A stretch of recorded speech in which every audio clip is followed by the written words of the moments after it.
Mabuhay Pilipinas! Maligayang pagbabalik dito sa aking channel, pero kung bago ka lang, pasuyo ng like and subscribe. Salamat agad. Ngayong araw ng Lunes, June 10, 2024, mga kababayan, patuloy pa rin po ang epekto nitong southwest monsoon o hanging habagat dito sa ating bansa, particular na po dito sa western section ng Luzon.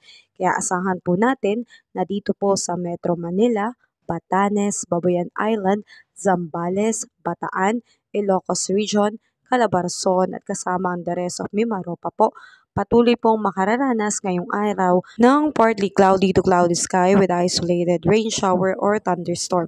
Epekto po yan ng hanging habagat. Tayo po ay mag-ingat dahil posible po ang pagkakaroon ng flash flood and landslide during severe thunderstorm.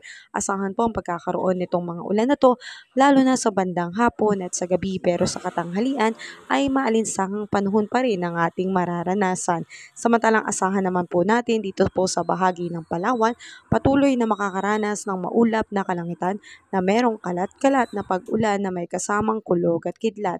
Habagat pa rin po ang siyang nakakaapekto, may tsansa rin po ng pagkakaroon ng flash flood and landslide lalo na kung magiging mabigat po ang pag-ulan. Samantalang asahan din po natin na ang ilang bahagi po ng ating bansa ay patuloy na makakaranas ng maulap na kalangitan na meron din pong kalat-kalat na pag-ulan, kulog at kidlat.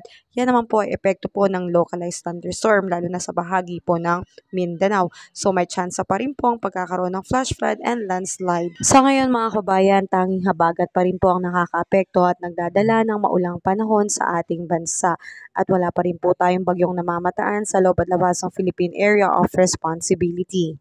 At kung nakatulong sa iyo ang video na to, huwag mo namang kalimutang mag-like and subscribe at pasuyo na rin po ng notification bell para updated ka sa mga susunod ko pang weather update. Muli maraming salamat, ingat tayo kabayan, God bless po sa lahat.